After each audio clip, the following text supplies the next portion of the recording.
사도신경으로 신앙 고백하겠습니다. 전능하사 천지를 만드신 하나님 아버지를 내가 믿사오며 그 외아들 우리 주 예수님 그리스도를 믿사오니 이는 성령님으로 잉태하사 동정녀 마리아에게 나시고 본디오 빌라도와 저 때문에 고난을 받으사 십자가에 못 박혀 죽으시고 장사한 지 사흘 만에 죽은 자 가운데서 다시 살아나시며 하늘에 오르사 전능하신 하나님 우편에 앉아 계시다가 거기로부터 산자와 죽은 자를 심판하러 오시리라. 성령님을 믿사오며 거룩한 공예와 성도가 서로 교통하는 것과 죄를 사하여 주시는 것과 몸이 다시 사는 것과 영원히 사는 것을 믿사옵나이다. 아멘. 찬송가 543장 어려운 일 당할 때 찬양 드리겠습니다.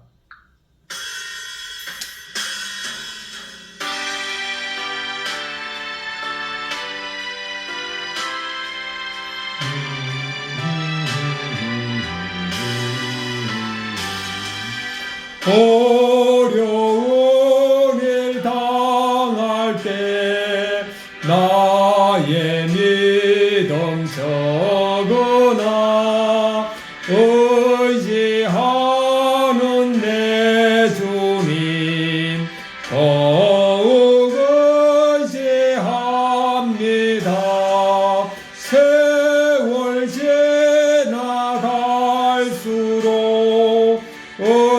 의지할 것뿐일세.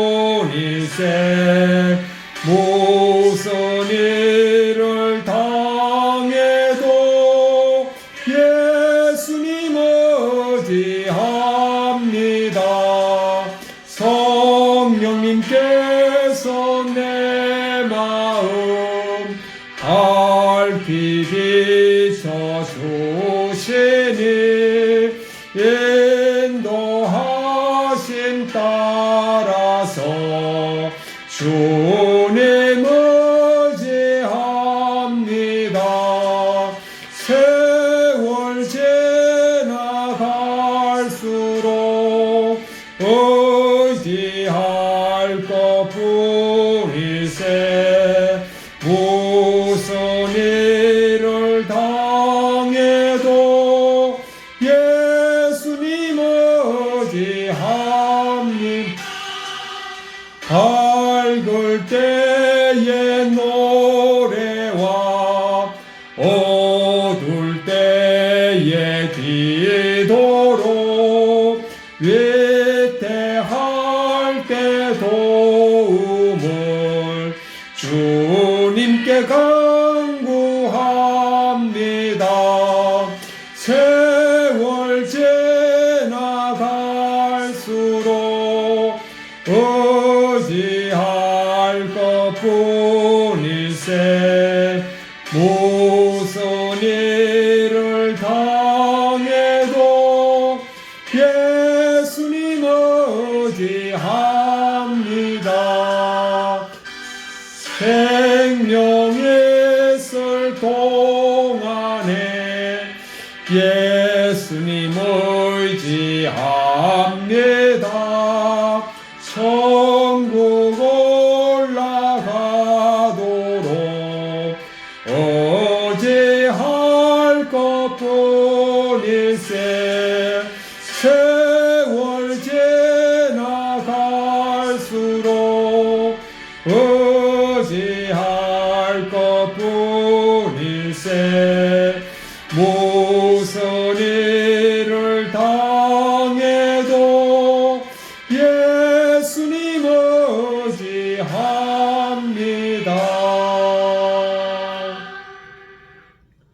아멘. 여기 보니까 밝을 때의 노래와 어두울 때의 기도로 인도하심 따라서 주님만 의지합니다. 2절이네요. 밝을 때, 즉 잘 나갈 때, 말씀에 순종해서 진짜 행복 가운데 살 때, 이때는 뭐 입에서 찬양이 절로 나오죠. 하나님을 의지하게 됩니다. 의지한다고 생각합니다. 그러나 어려울 때, 기도한다는 거 진짜 보통 믿음이 아닙니다. 제 기준으로. 어려울 때. 그런데 정말 어려움이 당하니까요, 기도가 나오더라고요. 그 기도를 안 한다는 거는 그만큼 일상의 삶 속에서 두 가지죠. 하나는 기도하는 훈련이 안 되고 기도하는 습관이 안 되면 이제 기도를 습관적으로 못 하는 거죠. 사실 저처럼. 그 다음에 두 번째는 뭐냐면은 어려운 일이 없으면은 내 스스로 힘으로 해결해 나갈 수 있다고 생각하면 또 기도를 안 합니다. 며칠 전에 서울 경기대에 갑자기 그냥 폭설이 쏟아졌죠. 그 서울시에서 염화칼슘을 안 뿌려가지고 도로가 완전히 차들이 엉금엉금이고 조그만 경사가 진 데는 차들이 못 올라가는 거예요.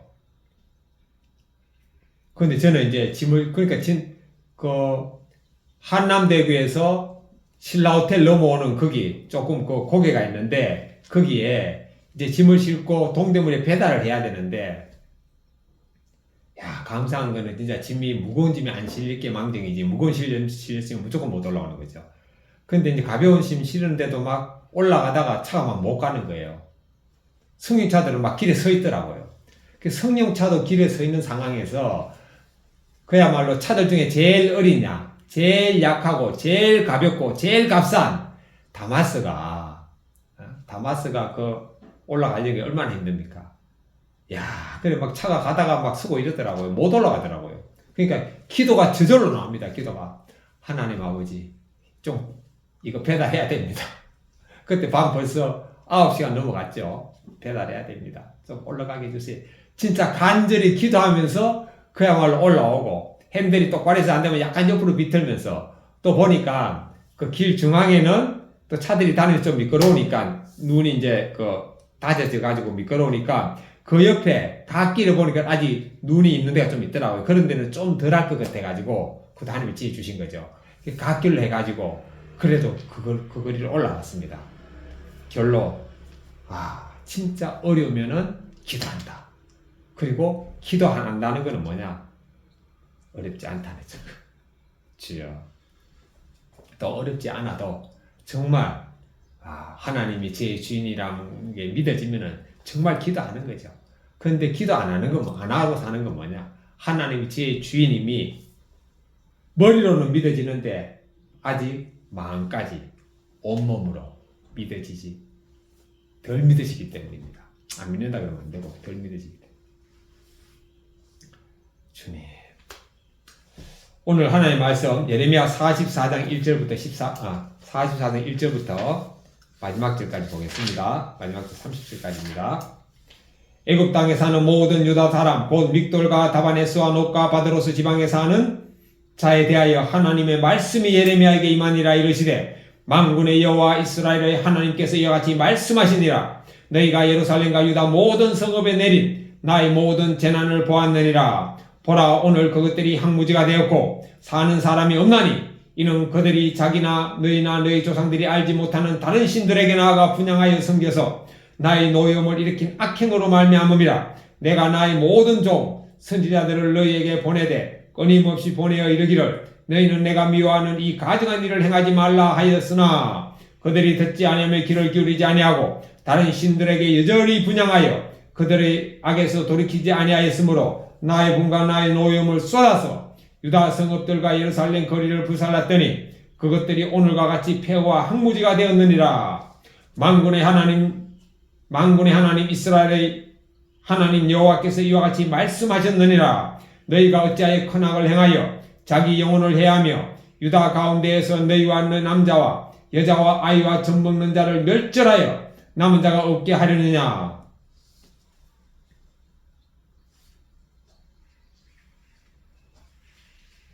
어찌하여 너희가 너희 손이 만든 것으로 나의 노여움을 일으켜 너희가 가서 머물러 사는 애굽 땅에서 다른 신들에게 분향함으로 끊어버림을 당하여 세계의 여러 나라 가운데에서 저주와 수치거리가 되고자 하느냐. 너희가 유다 땅과 예루살렘 거리에서 행한 너희 조상들의 악행과 유다 왕들의 악행과 왕비들의 악행과 너희의 악행과 너희 아내들의 악행을 잊었느냐. 그들이 오늘까지 겸손하지 아니하며 두려워하지도 아니하고 내가 너희와 너희 조상들 앞에 세운 나의 율법과 나의 법규를 지켜 행하지 아니하였느니라.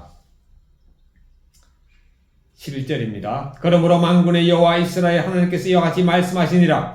보라, 내가 얼굴을 너희에게로 향하여 환란을 내리고 온 유다를 끊어버릴 것이며 내가 또 애굽 땅에 머물러 살기로 고집하고 그리로 들어간 유다의 남은 자들을 처단하리니 그들이 다 멸망하여 애굽 땅에서 엎드려질 것이라. 그들이 칼과 기근에 망하되 낮은 자로부터 높은 자까지 칼과 기근에 죽어서 저주와 놀램과 조롱과 수치의 대상이 되리라. 내가 예루살렘을 벌한 것 같이 애굽 땅에 사는 자들을 칼과 기근과 전염병으로 벌하리니 애굽 땅에 들어가서 거기에 머물러 살려는 유다의 남은 자 중에 피하거나 살아남아 소원대로 돌아와서 살고자 하여 유다 땅에 돌아올 자가 없을 것이라. 도망하는 자들 외에는 돌아올 자가 없으리라 하셨느니라.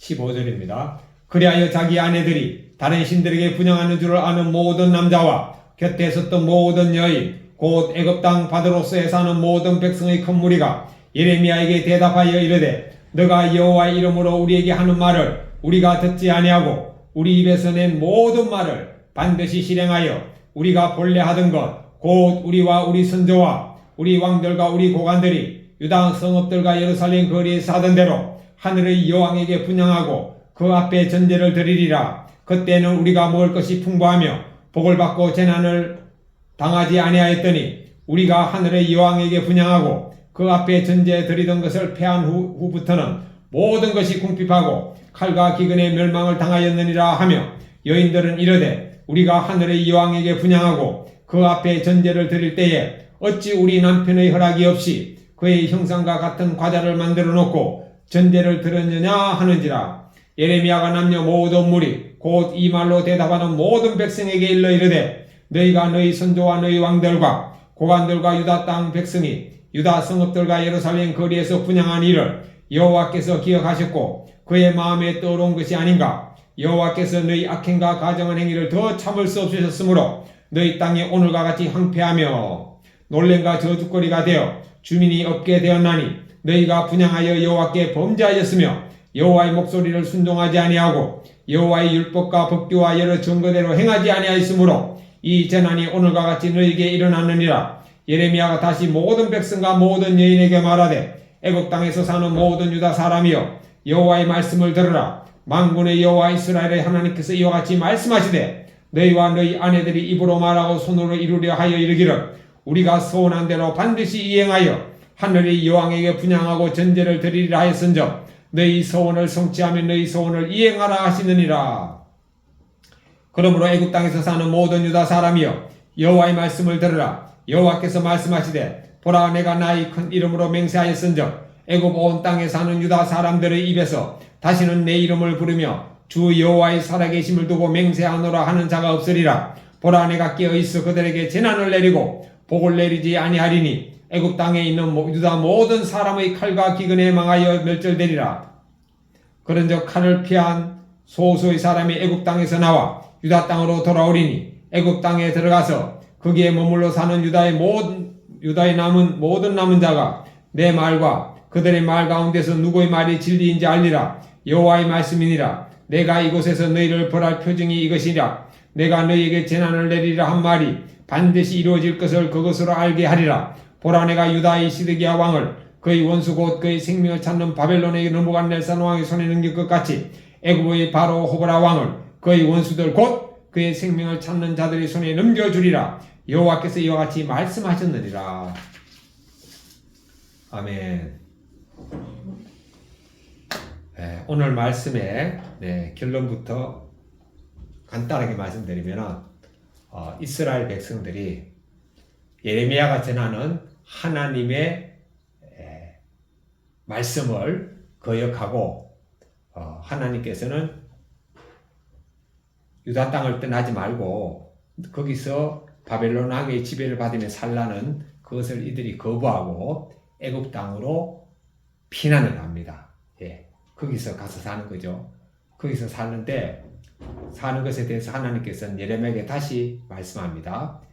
만군의 여호와 이스라엘 하나님이 말씀한다고 선포하면서 너희들이 애굽 땅에서 살면은 칼과 기근과 전염병으로 모두 죽는다고 다시 한번 경고합니다.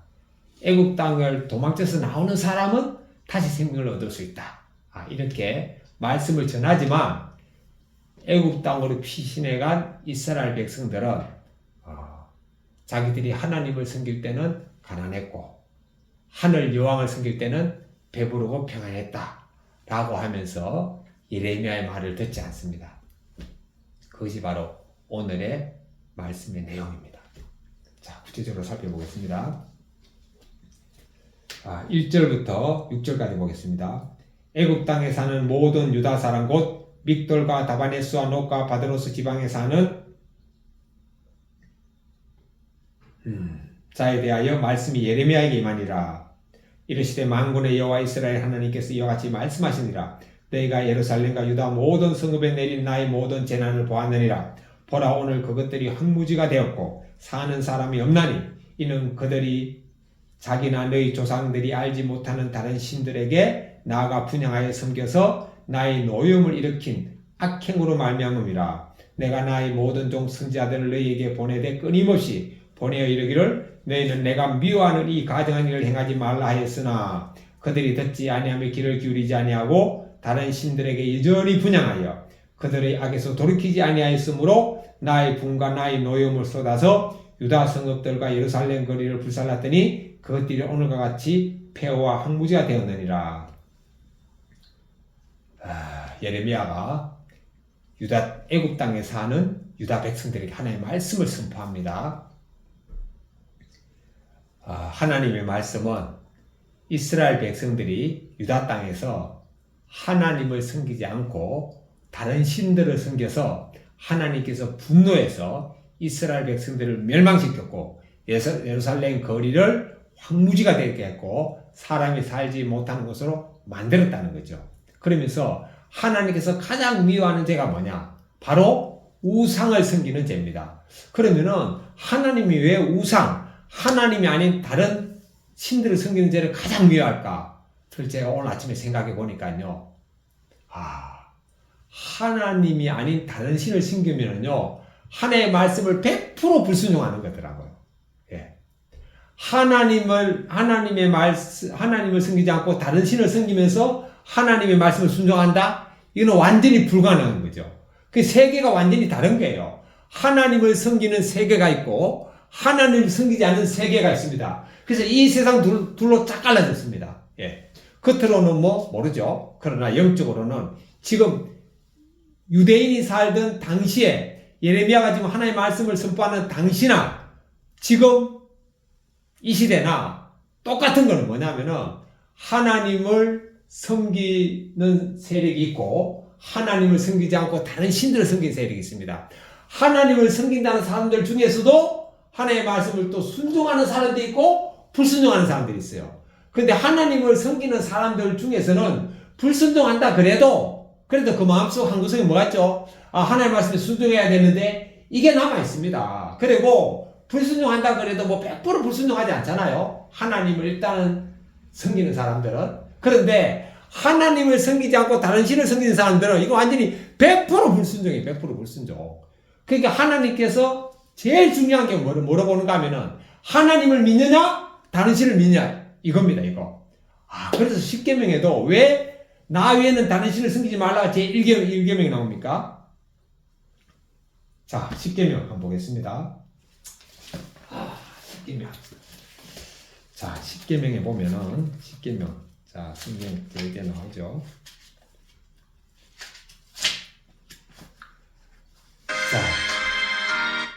자, 십계명. 하나님이 이 모든 말씀으로 말씀하여 이르시되 나는 너를 애굽 땅 종되었던 집에서 인도하여 낸 내 하나님 여호와니라. 애굽 땅 종되었던 집에서 인도하여 냈는데 이 유대인들이 그 애굽 땅으로 다시 들어간 거예요. 그러니까 하나님 얼마나 분노하겠어요. 노예에서 해방시켜 주는데 다시 노예 자리로 갔다는 거죠. 자, 이거는 하나님께서 유대인에게만 하나님을 버리고 노예가 된 유대인들에만 분노하는 게 아니죠. 하나님께서 하나님을 믿는 사람들에게도 하나님께서 죄의 종에서 해방시켜 줬는데 다시 죄의 종으로 갔다면 하나님께서 얼마나 분노하겠습니까? 그래서 이 예레미야 44장의 말씀은 지금부터 이때가 이제 BC 500년 전인데요. 578년도 유대가 멸망했기 때문에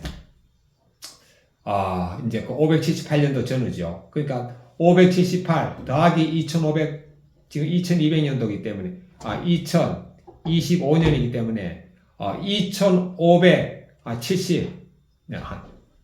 2500, 한 2600년, 지금부터 2600년 전입니다. 예레미야가 지금 이 말씀을 하는 거는 지금부터 2600년 전이에요. 2600년 전. 지금이 AD 2000년. 예레미야가 이 말씀할 때는 BC 570년이니까 약 570 더하기 2025 한 595, 한 600년 전. 2600년 전입니다. 예. 2600년 전에 지금은 똑같아요. 근데 하나님께서 십계명 중에 제일 첫 번째, 가장 중요한 거, 너는 나 외에는 다른 신들을 내게 두지 말라, 이겁니다. 나 외에는 다른 신들을 두지 말라. 그러니까 우리 예수님 믿는 사람들은요, 뭐도 보면 안 되죠. 재미삼아서라도 운세 보면 안 됩니다. 절대 안 됩니다. 재미삼아도 운세 본다는 건요, 재미삼아서 우상 섬기는 거하고 똑같습니다. 예, 우리는 점도 치면 안 되고, 무당한테 가서 사주팔자 이런 거 우리는 다 거부해야 됩니다. 왜냐? 우리가 거듭났기 때문에 사주팔자는 우리하고 아무 상관이 없습니다. 예. 그래서 하나님께서 왜 십계명의 첫 번째 계명 나 외에는 다른 신을 섬기지 말라고 했는가 하면은, 하나님 말고 다른 신을 섬기면은요, 하나님의 말씀 순종하는 거 100% 불가능합니다. 그렇기 때문에 제일 중요한 게 뭐냐면은 다른 신을 섬기는 게 제일 중요해요. 다른 신을 섬기지 않는 것이 제일 중요한 거죠. 하나님을 믿는 거. 예. 그래서 오늘날도 참 우리 가까운 사람들 중에서, 친척이나 이런 사람들 중에서, 또 형제들 중에서, 또 이 땅에 많은 사람들 중에서 지금 하나님 믿지 않는 사람들 있잖아요. 이분들은 진짜 영적으로 저주받은 사람들. 영적으로 저주받았는데 육적으로 축복받은 게 얼마나 그 영향을 미치겠어요. 지금 아무리 잘 먹고 잘 살면 뭐합니까? 죽으면 영원한 지옥인데 끔찍한 거죠. 그래서 우리가 이웃에게 가장 큰 사랑을 베푸는 건 뭐냐? 영원히 죽을 곳에서 건져주는 것이 가장 큰 사랑을 베푸는 거 아닙니까? 그래서 그 예레미야는 이스라엘 백성들, 애굽 땅으로 도망간 이스라엘 백성들에게 말합니다. 예. 하나님께서 왜 이렇게, 하나님이 그렇게 사랑하는 선택한 백성인 이스라엘 백성들이 사는 예루살렘을 황무지가 되고 폐허가 되고 사람들을 죽임을 당하게 했느냐? 바로 이스라엘 왕과 고관과 백성들과 모든 이스라엘 백성들이 큰 악을 행했습니다. 큰 악이 뭐죠? 첫 번째, 하나님을 버리고 하늘 여왕을 섬기고, 두 번째, 하나님의 말씀에 불순하지 않은 것. 하나님을 안 섬기니까 당연히 불순종하는 거죠. 7절부터 10절 보겠습니다. 만군의 하나님 이스라엘 하나님 여호와께서 이와 같이 말씀하셨느니라. 너희가 어찌하여 큰 악을 행하여 자기 영혼을 해하며 유다 가운데에서 너희의 남자와 여자와 아이와 젖먹는 자를 멸절하여 남은 자가 없게 하려느냐? 어찌하여 너희가 너희 손이 만든 것으로 나의 노여움을 일으켜 너희가 가서 머물러 사는 애굽 땅에서 다른 신들에게 분향함으로 끊어버림을 당하여 세계 여러 나라 가운데에서 저주와 수치거리가 되고자 하느냐? 너희가 유다 땅과 예루살렘 거리에서 행한 너희 조상들의 악행과 유다 왕들의 악행과 왕비들의 악행과 너희의 악행과 너희 아내들의 악행을 잊었느냐? 그들이 오늘까지 겸손하지 아니하며 두려워하지 아니하고 내가 너희와 너희 조상들 앞에 세운 나의 율법과 나의 법규를 지켜 행하지 아니하느니라. 여호와 하나님께서 예레미야를 통해서 지금 말씀을 하고 있습니다. 네. 지금 이스라엘 유대인들, 남자와 여자와 아이와 젖먹이들까지 너희들이 죽이고 있다. 지금 유대인들이 남자, 여자, 아이, 젖먹이까지 지금 죽이는 거는 누가 죽이는 거죠? 하나님이 죽이는 게 아니고 유대인들이 지금 죽이고 있습니다. 왜 죽이죠? 하나님을 섬기지 않고 다른 신을 섬김으로 저주를 받는 거죠. 그래서 악행은 뭐가 악행인가 하면은 하나님을 섬기지 않는 게 악행이고, 그 다음에 좀 더 구체적으로 나옵니다. 바로 나의 율법과 나의 법규를 지켜 행하지 않았다고 했습니다. 하나님 율법과 하나님의 법규를 예수님께서는 딱 한 줄로 줄여서 말씀하셨죠. 그것이 뭐죠? 하나님을 마음과 목숨과 힘과 뜻을 다해서 사랑하고 이웃을 내 몸같이 사랑하라는 것입니다. 그런데 이웃을 내 몸같이 사랑하는 건 참 쉽지 않죠. 미워하지 않는 것도 쉽지 않습니다. 사람이요, 이 감정이 상하면은 자기도 모르게 마음이 상하면 상대방을 미워하잖아요. 그래서 참 예수님께서 진짜 우리에게 가장 귀한 기도를 다 가르쳐 줬잖아요. 예? 그러니까 어떤 기도보다도 이 기도를 먼저 해야 됩니다. 이 기도를 하지 않고 다른 기도는 백약이 무효입니다. 자, 이 기도가 뭐죠? 주기도문입니다. 하늘에 계신 우리 아버지여, 이름이 거룩히 여김을 받으시오며 나라의 임하옵시며 뜻이 하늘에서 이루어진 같이 땅에서도 이루어지이다. 자, 이렇게 하나님 예수 기도 세 가지 했습니다. 하늘에 계신 우리 아버지의 이름이 거룩히 여김을 받으시오며 나라에 임하옵시며 뜻이 하늘에서 이루어진 같이 땅에서도 이루어지다. 오늘날 우리에게 일용할 양식을 주옵시고 우리가 우리에게 죄 지은 자를 사하여 준 같이 우리의 죄를 사하여 주옵시고 우리를 시험에 들지 말게 하옵시며 다만 악에서 구하옵소서. 나라와 권세와 영광이 아버지께 영원히 싸움나이다. 그래서 주기도문에는 이 기도문 속에 하나님께 영광을 돌리는 기도 제목이 4가지고 우리 인간의 필요를 요청하는 기도가 4가지입니다. 완전히 4대4네요. 자, 그런데 여기 뭐가 나오는가 하면은 우리에게 일용할 양식을 주옵시며 하나님께 주셨죠? 우리를 시험에 들게 하지 마옵시며, 네. 내가 예수님과 함께 죽었고 십자가에 못 박혔음을 여기면은 그리고 예수님과 함께 손잡고 있으면 여기면은 우리는 절대 시험에 들지 않습니다. 시험에 들게 하지 마옵시며 나라에 임하옵시며 이렇게 살면 이제 나는 죽고 예수님이 사는 삶을 살면 하나님 나라가 저에게 임하는 거죠. 예. 나라에 임하옵시며 뜻이 하늘에서 이루어지지 땅에서 이루어지다. 저는 죽었고 예수님이 사심을 의식하고 살면은 뜻이 하늘뿐만 아니고 제가 사는 저와 만나는 모든 사람에게서 이루어집니다. 그리고 우리가 우리에게 죄 지은 자를 사하여 준 같이 우리 죄를 사하여 주옵시고 요게 중요합니다. 요것도 중요하죠. 우리가 우리에게 죄 지은 자를 사하여 준 것 같이 저가 저에게 상처 준 사람을 용서해 준 것 같이 제가 하나님께 상처 드린 것도 용서해 주시고 하나님께 죄 지은 것도 용서해 주시고 그러니까 나에게 상처 준 사람 나에게 죄 지은 사람을 내가 용서하지 않고는 절대 하나님에게 용서를 못 받습니다. 이게 주기도문 아닙니까? 예수님이 알려주는 거잖아요. 주기도. 물론 처음에는 그러니까 참 우리가 거듭나야죠. 우리가 거듭나야지만 하나님의 자녀가 되잖아요. 교회를 다녀도 거듭나지 않으면 하나님 자녀가 아닙니다. 그 예수님 하신 말씀이잖아요. 너희가 거듭나지 않으면 하나님을 볼 수 없다 그랬거든요. 우리가 거듭나지 않으면 하나님을 볼 수도 없는데 어떻게 하나님을 갑니까? 내가 보지 못한 데를 어떻게 갑니까? 절대 못 갑니다. 자, 그래서 거듭나는 게 첫 번째 믿음의 단계인데, 자, 거듭날 때 어떤 일이 벌어지냐? 거듭나는 게 뭐죠? 예수님의 십자가의 죽으심이 저의 죄 때문에 믿어집니다. 그러니까 제가 다 용서받는 게 믿어지죠? 그러면은 저에게 죄 지은 사람, 저를 상처 준 사람이요, 다 용서가 됩니다. 그러니까 처음에는요, 하나님, 예수님부터 일방적인 사랑을 받아가지고 그 사랑이 넘치니까 모든 미움과 상처가 다 치유가 되고 회복이 되고 아물어지는 거예요. 그러니까 이제 나의 상처 준 사람도 여러분 다 용서가 됩니다. 다 용서가 돼요. 미워하는 싹 없습니다. 그리고 난 다음에는 이제 또 우리가 일상의 삶 속에서 우리가 날마다 죽는 삶을 살아야지 우리가 예수님과 부활하는 삶을 살잖아요. 그 바울 사도 나는 날마다 죽노라고 그랬잖아요. 자, 그런데 또 날마다 죽는데도 아침에 일어나면 또 예자가 살아나는 거예요. 그래서 기도하는 거죠. 기도하는데 주기도문. 우리가 우리에게 죄 지은 자를 용서하는 것 같이 우리의 죄를 사하여 주옵소서. 그러니까 내가 용서하지 않는 사람이 한 명이라도 있다면은 나는 하나님께 딱 용서받는데 딱 제한이 걸리는 거죠. 그러니까 내가 나에게 죄 지은 모든 사람을 용서해주고 나의 모든 죄를 용서받는 게 낫겠어요? 아니면은 그 몇 사람을 내가 용서하지 않고 내 죄를 용서받지 않는 게 낫겠어요.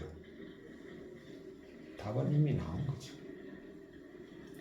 예, 그래가지고 제가 요 얼마 동안에 제가 우리 목요 성경 공부하는 모임에서 이제 각자의 주장을 내세우면서 거기에서 이제 제 주장이 제가 이제 상처받았다고 제가 딱 이렇게 마음이 되니까요. 아, 진짜 서운한 마음이 들고, 그 사람들이 보기 싫어지고, 그 다음에 미워하는 마음이 생기더라고요. 그런 이제 어제 이제 제가 큐티하면서 주기도문을, 전 큐티할 때마다 주기도문을 딱 하는데, 우리에게 죄 지은 자를 사해 준 같이 우리 죄를 사해 주옵시고, 물론 뭐 그분들이 저에게만 상처 준 게 아니고 돌아보면은 제가 먼저 그분들에게 상처를 줬어요.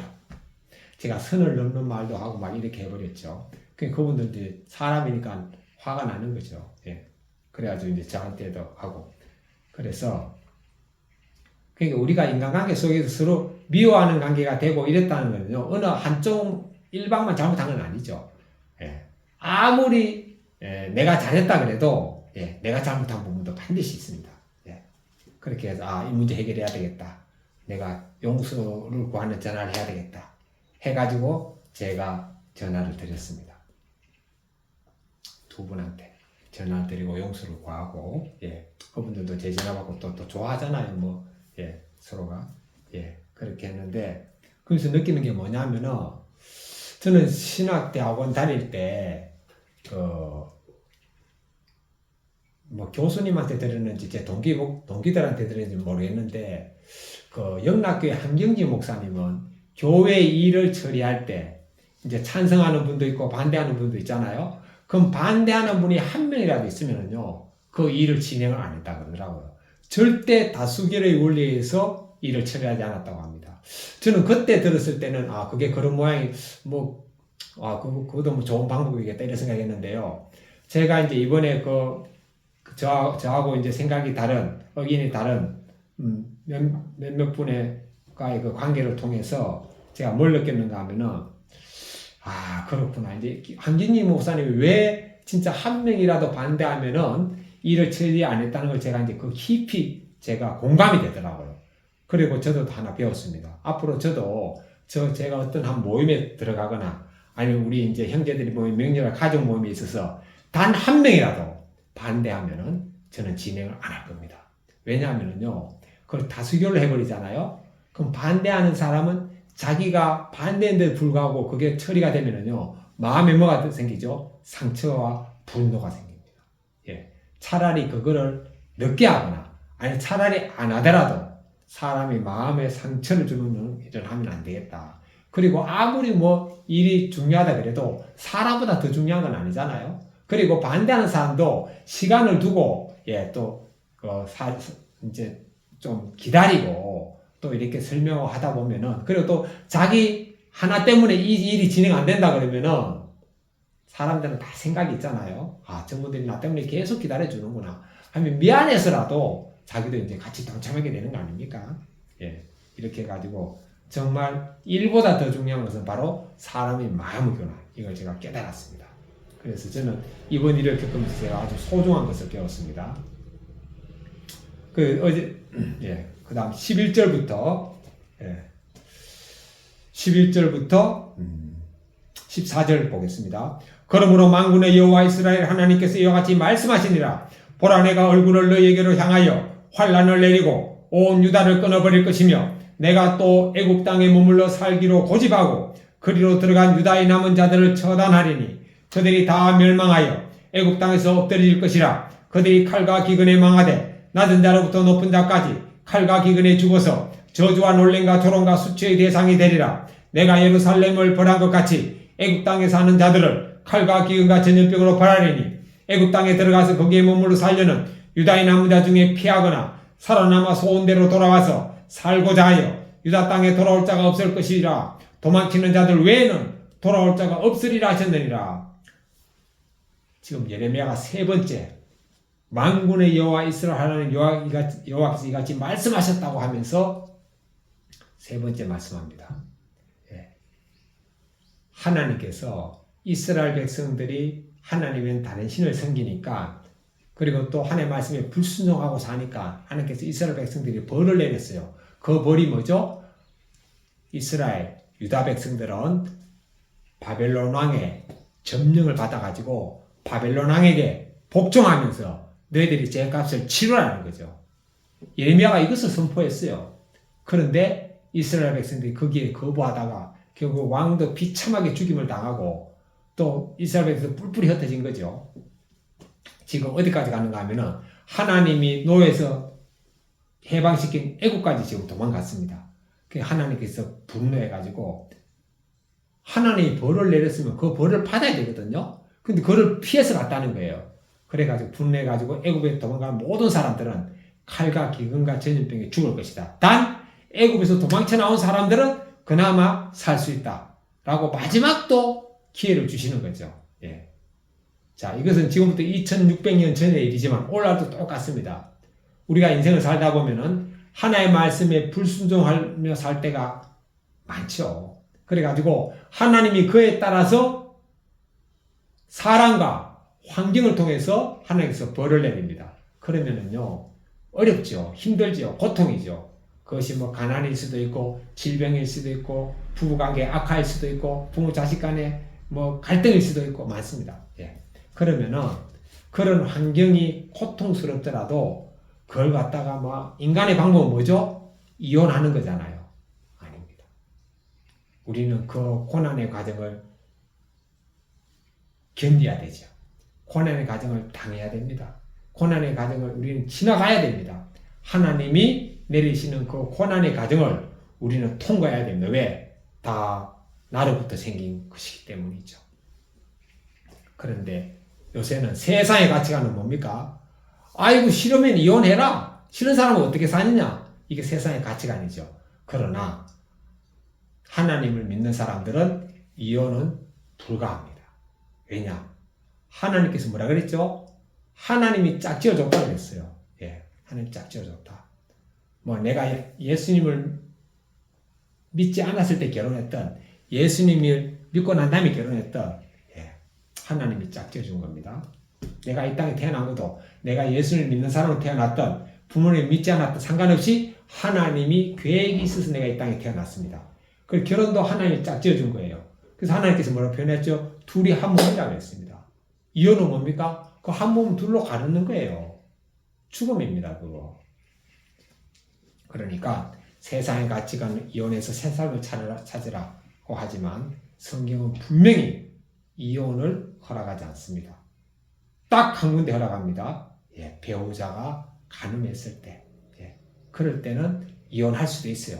그럼에도 불구하고 그 배우자를 또 용서하고 또 받아들이는 것이 더 큰 사랑이라고 성경은 말씀하고 있습니다. 예, 사실 우리가 하나님을 믿고 우리가 하나님을 믿으면 영적으로 하나님, 예수님은 신랑이고 우리는 신부잖아요. 그래서 우리가 예수님에게 불순종할 때가 얼마나 많습니까? 죄를 짓는 게 다 영적인 간음이라니까요. 그렇다고 우리가 죄를 짓고 영적인 간음한다고 하나님, 예수님께서 우리를 다 끊어내버리는 게 아니잖아요. 계속 돌아오기를 기다리잖아요. 호세, 하나님께서 그 누구를 통해서 보여줬습니까? 호세아와 그 부인을 통해서 또 보여줬잖아요. 호세아 선지자입니다. 이 선지자인 호세아에게 하나님께서는 너는 음란한 여자와 결혼하라 그러잖아요. 정숙한 여자와 결혼하지 않고 음란한 여자와 하나님께서 결혼하라 그랬어요.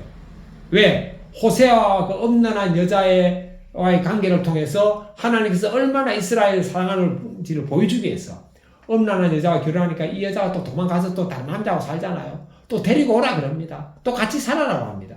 이게 하나님의 사랑 아닙니까? 그래서 우리 기독교인은 이혼은 불가합니다. 배우자가 불륜해도 이혼 불가. 알코올 중독, 마약 중독, 뭐 어떤 경우에도 우리는 이혼 불가해요. 왜? 예수님이 나에게 베푸신 사랑 때문에. 예수님은 내가 영적으로 간음해도 받아주고, 내가 알코올 중독, 뭐 마약 중독, 음란 중독, 어떤 중독을 지었어도 예수님께서는 내가 돌아오기만을 기다리고 있지 않습니까? 예.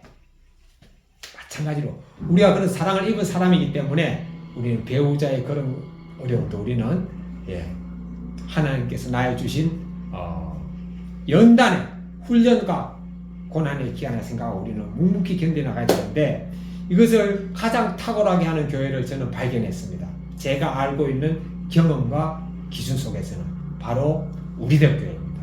제가 바로 매일 큐티하는 큐티인 책 있죠? 여기 바로 우리들 교회에서 나오는 겁니다. 저는 온누리교회 평정도 때 온누리교회 다니면서 생명의 상 가지고도 큐티를 배웠고요. 그 다음에 매일 성경 가지고도 큐티하는 방법을 배웠고 어느 날 제가 큐티인이라는 책을 봤습니다. 그런데 세 개 다 좋은 큐티 책이지만 큐티인에 대해서 제가 왜 가장 진짜 귀하게 여기는가 하면은 이 큐티는요 매일매일 그 교회 교인들의 이렇게 실제 삶의 간증문이 나옵니다. 아주 적나라하게 나옵니다. 그러면서 우리들 교회 큐티인의 대전제는 뭐죠? 대전제는 우리가 당하는 모든 고난은 하나님께서 우리에게 죄를 떠나고 하나님과 예수님께 돌아오라는 그런 길을 열어주는 하나의 통로 역할을 하는 게 바로 그 고난이라는 거죠. 그 고난을 피하면 그 하나님께 돌아오는 길을 갖다가 우리는 잃어버리는 거예요. 그래서 고난을 묵묵히 견디면서 나와야 된다.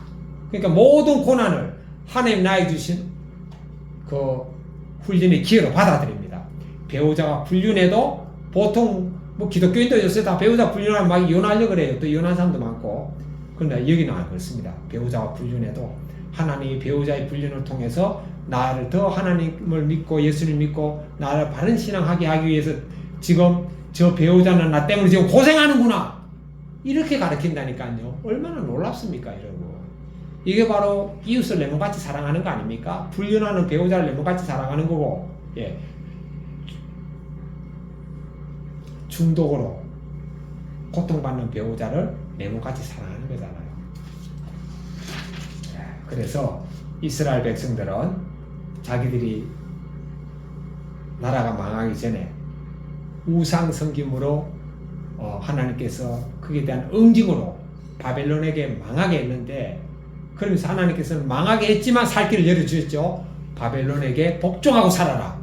이걸 갖다 이들은 거부했어요. 근데 인간적으로 보면은요, 당연히 침략자인 바벨론에게 거부하는 게 막 독립국가를 내세우려는 이 애국적인 길이잖아요. 근데 우리가 중요한 게 뭐냐면은 국가보다 더 중요한 게 바로 우리는 신앙입니다.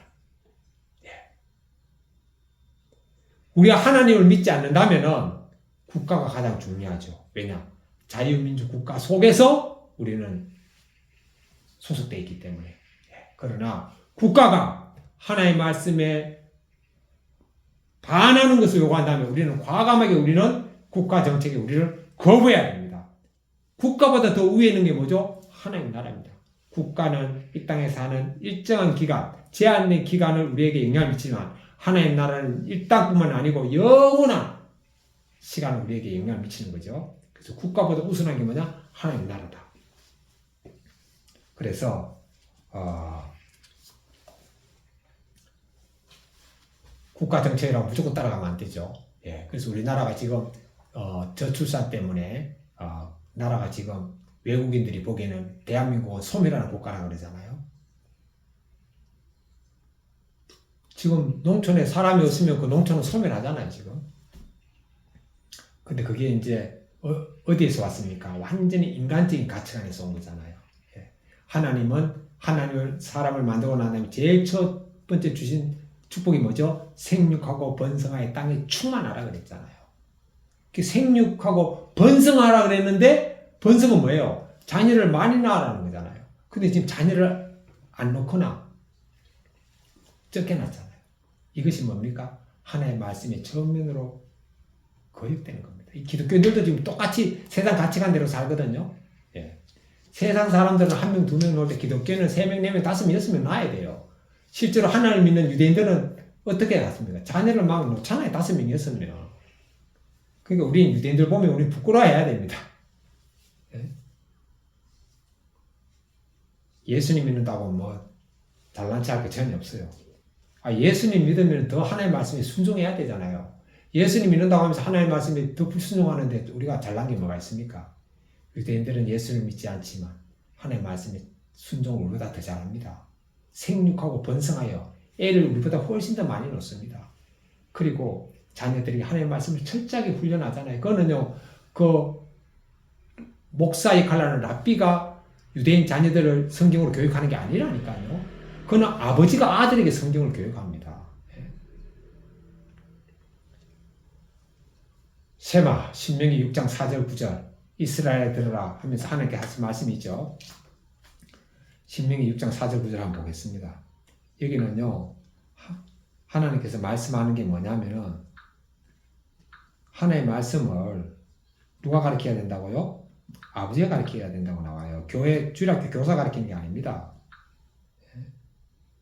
신명기 6장 4절 9절 6장 4절 신명기 6장 4절부터 9절까지 보겠습니다. 이스라엘아 들으라. 우리 하나님 여호와는 오직 유일한 여호와이시니 너는 마음을 다하고 뜻을 다하고 힘을 다하여 내 하나님 여호와를 사랑하라. 오늘 내가 너에게 명하는 이 말씀을 너는 마음에 새기고 내 자녀에게 부지런히 가르치며. 여러분, 자녀에게 부지런히 가르치며 누가? 아버지가, 어머니가. 여러분, 랍비가, 목사가, 주일학교 교사가 가르치는 게 아니에요. 부모가 자녀에게 부지런히 가르치며 집에 앉아있을 때든지, 여러분 교회에서 가르치는 게 아닙니다. 집에 앉았을 때든지, 길을 갈 때든지, 누워있을 때든지, 일어날 때든지 이 말씀을 강론할 것이며 너는 또 그것을 내 손목에 메어 기호로 삼으며 내 미간에 붙여 표로 삼고 내 집 문설자 바깥문에 기록할지니라. 하나님의 말씀은요, 목사가 가르치는 게 아니고 주일학교 교사가 가르치는 게 아니고 중고등부 교사가 가르치는 게 아니고 아버지가 자녀에게 가르쳐야 됩니다. 지금 우리나라 기독교 이거 안 하고 있잖아요. 안 하고 있습니다.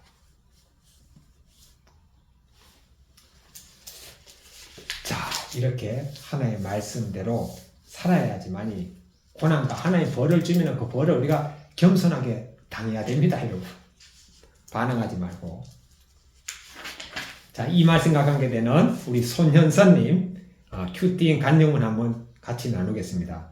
재난에 대비하는 법. 하나님이 예루살렘과 유다 모든 성읍에 재난을 내리신 것처럼 저희 가정에도 재난이 한꺼번에 임한 것 같은 시간이 있었습니다. 남편이 40대 초반일 때 하루아침에 직장에서 해고당하고 얼마 뒤에는 암 선고를 받은 것입니다.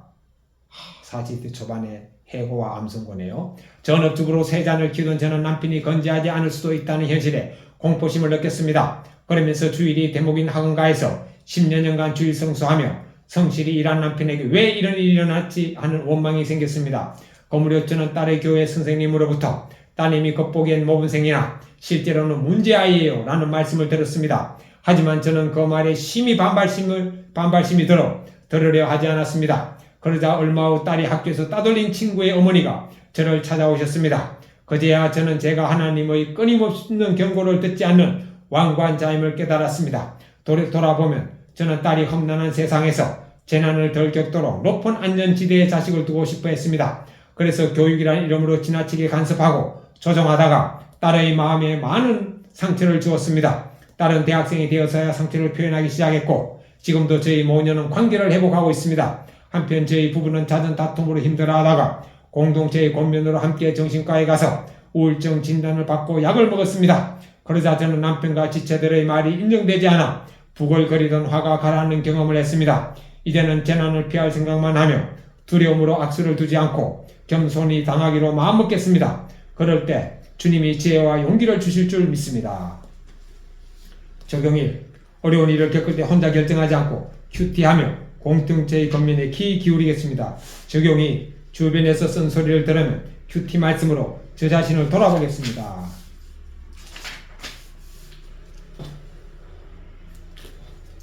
예레미야 44장 15절부터 19절 보겠습니다. 그리하여 자기 아내들이 다른 신들에게 분양하는 줄을 아는 모든 남자와 곁에 섰던 모든 여인 곧 애굽 땅 바드로스에 사는 모든 백성의 큰 무리가 예레미야에게 대답하여 이르되 너가 여호와 이름으로 우리에게 하는 말을 우리가 듣지 아니하고 우리 입에서 낸 모든 말을 반드시 실행하여 우리가 본래 하던 것 곧 우리와 우리 선조와 우리 왕들과 우리 고관들이 유다 성읍들과 예루살렘 거리에서 하던 대로 하늘의 여왕에게 분양하고 그 앞에 전제를 드리리라. 그때는 우리가 먹을 것이 풍부하며 복을 받고 재난을 당하지 아니하였더니 우리가 하늘의 여왕에게 분양하고 그 앞에 전제에 드리던 것을 패한 후부터는 모든 것이 궁핍하고 칼과 기근에 멸망을 당하였느니라 하며 여인들은 이르되 우리가 하늘의 여왕에게 분향하고 그 앞에 전제를 드릴 때에 어찌 우리 남편의 허락이 없이 그의 형상과 같은 과자를 만들어 놓고 전제를 드렸느냐 하는지라. 지금 예레미야가 애굽으로 도망간 사람들에게 애굽의 신들을 섬기거나 하늘 여왕을 섬기지 말고 다시 유대 땅으로 돌아오라고 지금 이렇게 하는 거죠. 그러니까 애굽에 도망간 피난간 유대인의 아내들이 그럽니다. 예레미야에게 하는 말이 자기들과 또 자기 조상들과 자기 왕들이 하늘 여왕 섬길 때는 풍족했는데 하나님을 섬기면서부터 자기들이 가난하게 됐다는 거죠. 그러면서 자기들이 우상을 섬길 때는 남편들도 다 남편 허락을 받고 했다는 겁니다. 20절부터 25절까지입니다. 예레미야가 남녀 모든 무리 곧 이 말로 대답하는 모든 백성에게 일러 이르되 너희가 너희 선조와 너희 왕들과 고관들과 유다 땅 백성의 유다 성읍들과 예루살렘 거리에서 분향한 일을 여호와께서 기억하셨고 그의 마음에 떠오른 것이 아닌가. 여호와께서 너희 악행과 가증한 행위를 더 참을 수 없으셨으므로 너희 땅이 오늘과 같이 황폐하며 놀림과 저주거리가 되어 주민이 없게 되었나니 너희가 분향하여 여호와께 범죄하였으며 여호와의 목소리를 순종하지 아니하고 여호와의 율법과 법규와 여러 증거대로 행하지 아니하였으므로 이 재난이 오늘과 같이 너희에게 일어났느니라. 예레미야가 다시 모든 백성과 모든 여인에게 말하되 애굽 땅에서 사는 모든 유다 사람이여 여호와의 말씀을 들으라. 만군의 여호와 이스라엘 하나님께서 이와 같이 말씀하시되 너희와 너희 아내들이 입으로 말하고 손으로 이루려 하여 이르기를 우리가 서원한 대로 반드시 이행하여 하늘의 여왕에게 분향하고 전제를 드리려 하였은즉 너희 서원을 성취하며 너희 서원을 이행하라 하시느니라. 지금 예레미야가 여호와께서 너에게 말씀하셨다고 막 3번이나 강조해가지고 했지만 이 유대 여자들은 말을 듣지 않습니다. 그러니까 하나님께서 다시 말씀하는 거죠. 그럼 너희들이 하고 싶은 대로 다 하라는 거예요. 너희 서원을 성취하고 너희 서원을 이행하라는 거죠. 여왕에게 분향을 드리라는 겁니다. 오늘도 마찬가지입니다. 하나님이 우리에게 예수를 통해서 돌아오라고 하지만 우리가 하나님께 돌아가지 않고 마음대로 살면은 너희 마음대로 살아라는 겁니다. 그리고 그 결과는 너희가 책임지라. 무서운 말씀입니다. 26절부터 30절까지입니다. 그러므로 애굽 땅에 사는 모든 유다 사람이여 여호와의 말씀을 들으라. 여호와께서 말씀하시되 보라 내가 나의 큰 이름을 그 이름으로 맹세하였은즉 저 애굽 온 땅에 사는 유다 사람들의 입에서 다시는 내 이름을 부르며 주 여호와의 살아계심을 두고 맹세하노라 하는 자가 없으리라. 보라 내가 깨어있어 그들에게 재난을 내리고 복을 내리지 아니하리니 애굽 땅에 있는 유다 모든 사람이 칼과 기근에 망하여 멸절되리라. 그런즉 칼을 피한 소수의 사람이 애굽 땅에서 나와 유다 땅으로 돌아오리니 애굽 땅에 들어가서 거기에 머물러 사는 유다의 모든 남은 자가 내 말과 그들의 말 가운데서 누구의 말이 진리인지 알리라. 여호와의 말씀이니라. 내가 이곳에서 너희를 벌할 표징이 이것이라. 내가 너희에게 재난을 내리라 한 말이 반드시 이루어질 것을 그것으로 알게 하리라. 보라 내가 유다의 시드기야 왕을 그의 원수 곧 그의 생명을 찾는 바빌론의 느부갓네살 왕의 손에 넘긴 것 같이 애굽의 바로 호브라 왕을 그의 원수들 곧 그의 생명을 찾는 자들의 손에 넘겨주리라. 여호와께서 이와 같이 말씀하셨느니라. 그래서 이제 마지막으로 예레미야는 애굽 땅에 사는 사람들에게 여호와의 말씀을 전합니다. 너희들이 애굽 땅에서 도망했는데 도망한 너희들이 피난하고 너희들이 안전하게 여긴다고 하는 그 애굽 땅, 애굽의 왕을 하나님이 선택한 느부갓네살의 왕에게 패하게 함으로 애굽 땅도 같이 멸망시킨다는 거죠. 자, 이렇게 해서 하나님께서는 지금부터 2600년 전에 BC 578년, 570년대 전후에 있었던 그 사건, 즉 하나님을 섬기지 않고 하나님의 말씀에 불순종하며 살면은 반드시 그에 대한 저주와 고통이 따른다는 것을 지금 말씀하고 있는데 이게 2600년 전의 일만 아닙니다. 하나님의 모든 백성이 다 동일하게 이게 주어지는 말씀입니다. 오늘날도 우리가 하나님을 떠나서 우상을 섬기고 살면은 우리의 인생이 이렇게 저주와 고통과 고난 가운데 사는 거죠. 그러면은 그런 고난을 하나님께서 주신 또 우리의 일상의 삶 속에서 우리에게 이제 병이라든가 실직이라든가 실패라든가 여러 가지 고난이 있으면은 그거는 다 내가 인생을 살면서 내가 선택한 결과 아닙니까? 예. 그러면은 우리가 다 하나님께서 주신 환경이라고 생각하고 거기에 우리가 순종하면서 그 환경을 내가 받아들이고 그리고 또 그 즉시부터 우리가 하나님께 돌이켜가지고 하나님을 섬기고 살면은 때가 되면은 하나님께서 이 하나님 내리신 모든 고난을 하나님께서 다 벗겨주시고 우리에게 하나님의 복을 풍성히 누리게 주십니다. 이것이 바로 오늘의 결론입니다. 기도하겠습니다.